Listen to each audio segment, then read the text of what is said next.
Joe, you come from a college, Syracuse, that had a great tradition of running back. What was it like playing at a school that was known to have great running backs? I think it's humbling at first. I think the first time I realized all those great players that played there, I was coming back from my trip. I got a brochure and I looked in the brochure. You got Larry Zonka, you got Floyd Little, but then you got Jim Brown in the same brochure. Then you look and you see John Mackey's there, you see Jim Ringo, you see players that have played at Syracuse.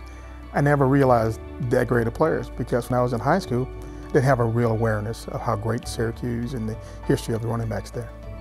You know, in an era of measurables, you heard all this, are the guys too small to play in the National Football League? Did you have something inside that made you just laugh when you heard that? I think you always have something that you laugh about. You know, when I went to college, the exact same thing happened. Joe, Syracuse is too big for you. I get to the NFL. Well, you know, you had a good college career. Be proud of that. You play 1 or 2 years in the NFL, that'll be nice. I got here, Bob, and I wanted to play. I seen what was here. I seen what other teams had, and I said, well, maybe I can play here.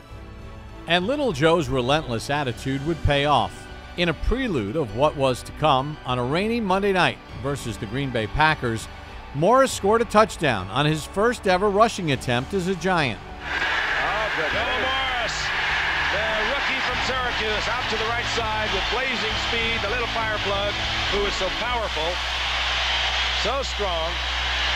Second-round draft pick gets the score for the Giants. He does run long, doesn't he? He's a little fighter, and he's strong.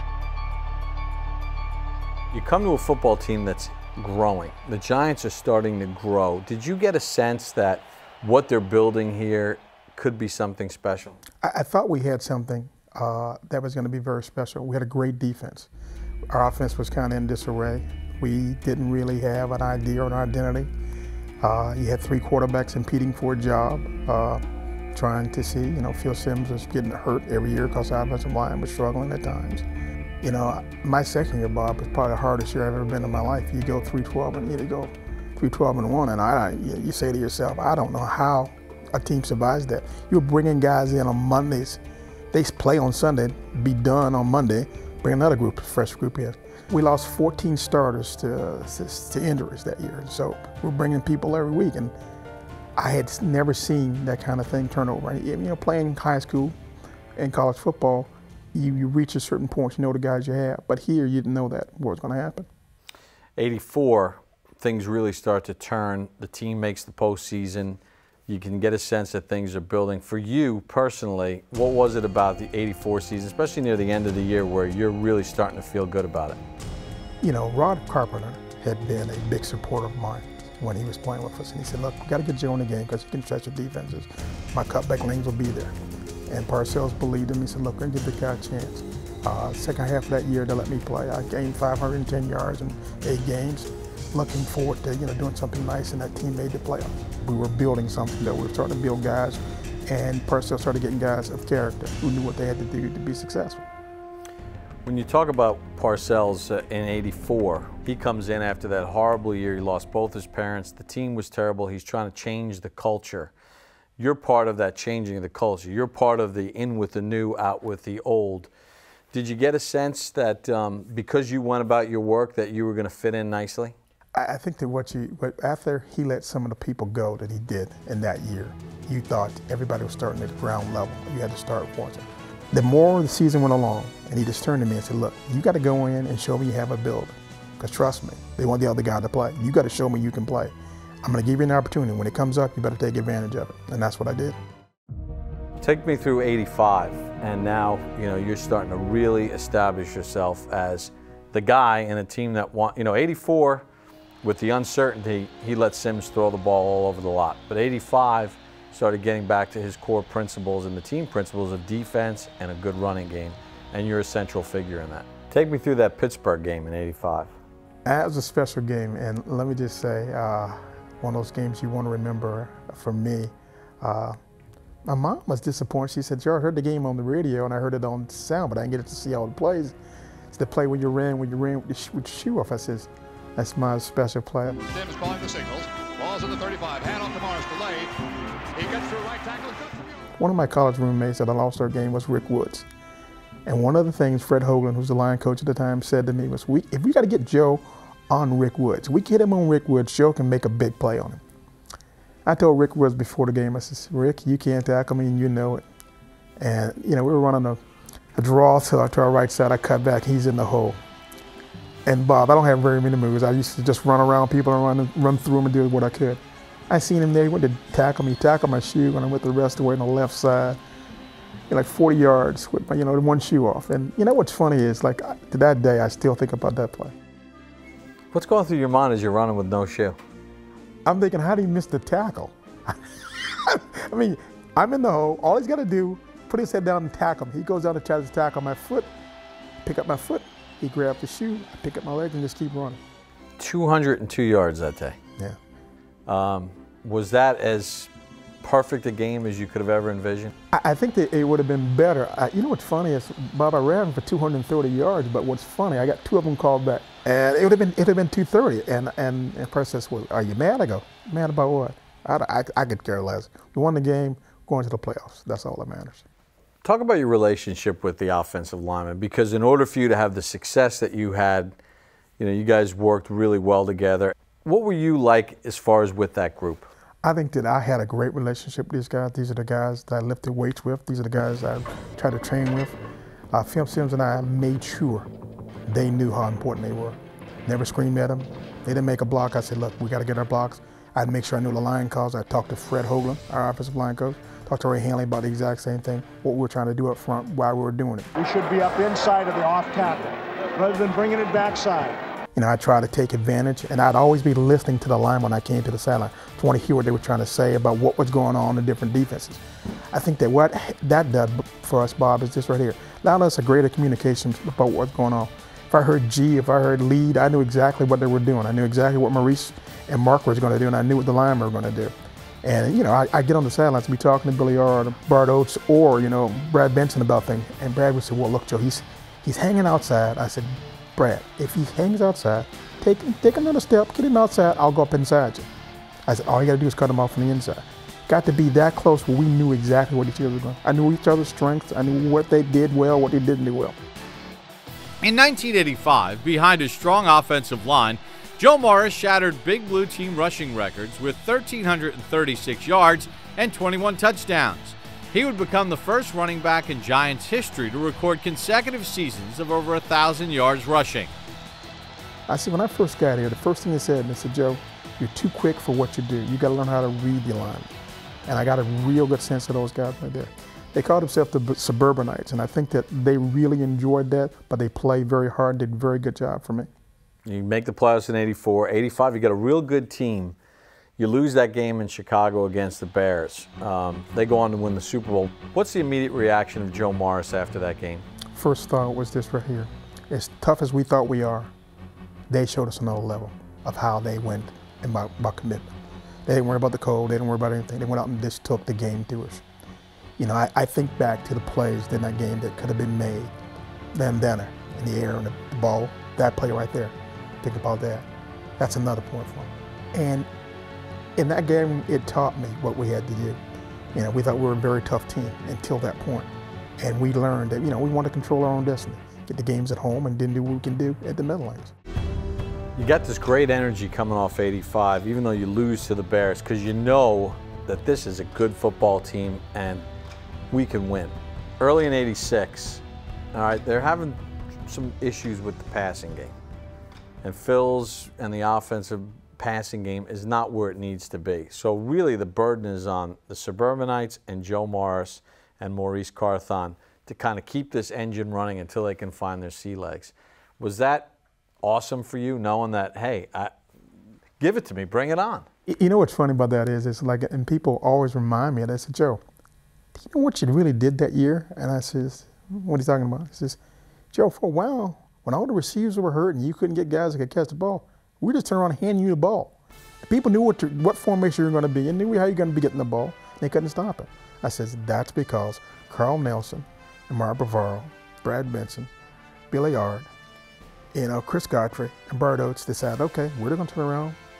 They know the plays we're running. They've seen them. We've worked on them all these years, but they couldn't stop it. Then it got to be to a point for me where I just started believing in these guys that much. They were going to help me and get me to where I need to get to. It's a dominating thing from the offensive standpoint. that you know that you're going to have the ball the majority of the game. It's a disheartening thing on defense when you know you can't stop it.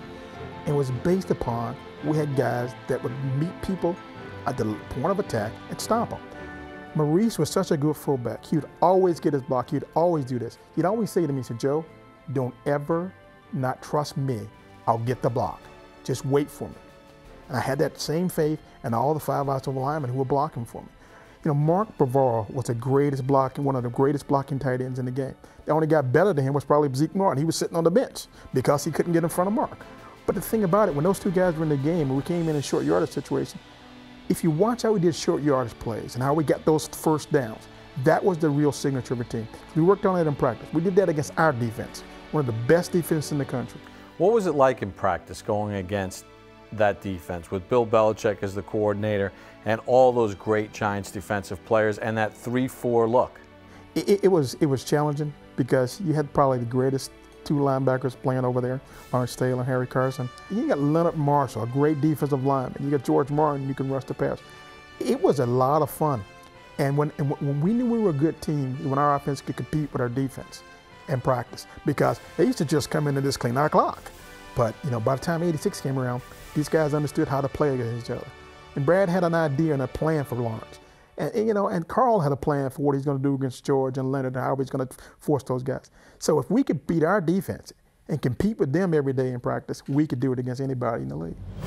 The Giants would face perhaps their biggest challenge of the year in the divisional playoff game, hosting the rival San Francisco 49ers. After a subpar rushing game in their previous matchup with the Niners, Joe and his offensive line teammates would be looking for redemption.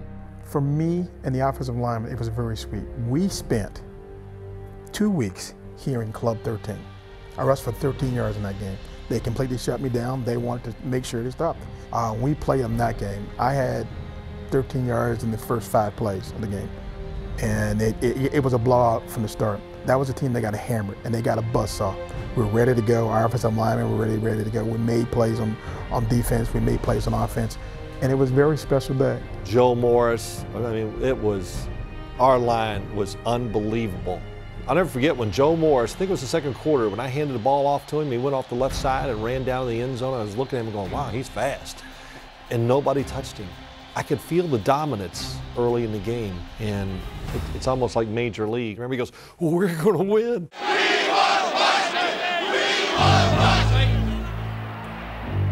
You show up for the NFC Championship game in your building.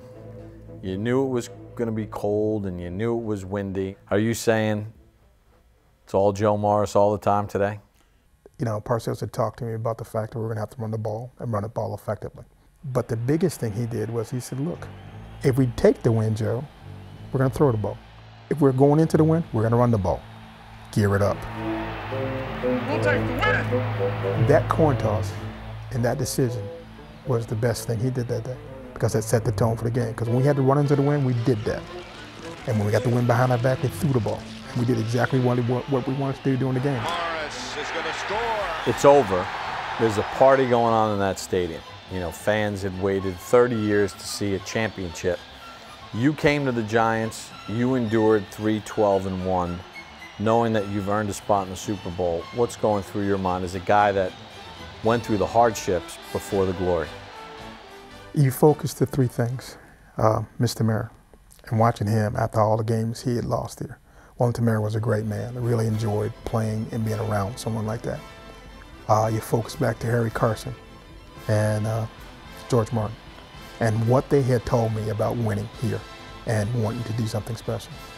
And lastly, Bob, the last thing is you think about the Super Bowl. You get a chance to go to the Super Bowl. Now, you've done all of this in this market, and you've done all of these things. The one thing you don't want to do, forget where you're at. You're not going to be a spectator. You're going there to win the game. And that's the most important thing. You know you're playing Denver. You'd beat them in Giant Stadium earlier in the season. You dominate the second half. Now with a couple minutes to go in the game, it's done. You got it, you know. What's going through your mind as the final minutes and seconds are now ticking off? And now you're a Super Bowl champion and a key component to it all. What was unique and special about that is this right here. We played this team in the regular season. We had success against them. We knew that we were going to be able to do some of the same exact things, but the thing we wanted to do We wanted to leave an impression on everybody there. Phil Simms was having a wonderful day, and we were going to do the things we need to do to win. We were going to, dominate when we needed to. We're going to run the ball when we wanted to. We're going to throw the ball, but Phil Simms was having a fantastic day. And once again, it's about team, and team is the most important thing. And we did what we had to do to win the ball game. Here we go. 1 yard needed for a touchdown. Handoff, Morris is going to get it. Morris, as soon as he had his hands on the ball, knew it was a touchdown. The Super Bowl champions are the Giants. Everybody's dream in football.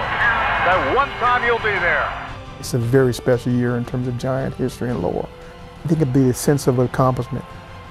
He was that same guy that was too small to play at Syracuse, too small to play in the NFL. He's the starting running back for the New York Giants, a storied franchise, in Super Bowl 21, and we go out and win the game. And as an athlete, you're at the pinnacle of your success.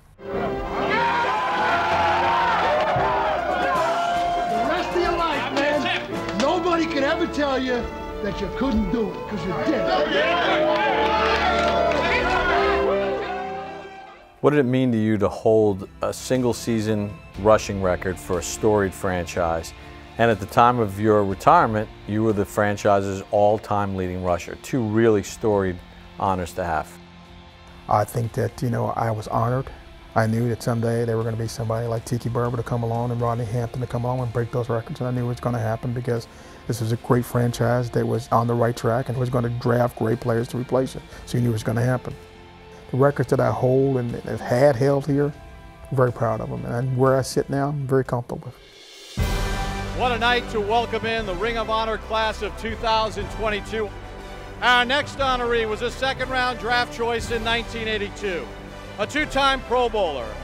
He owns the single-season touchdown record with 21 in 1985.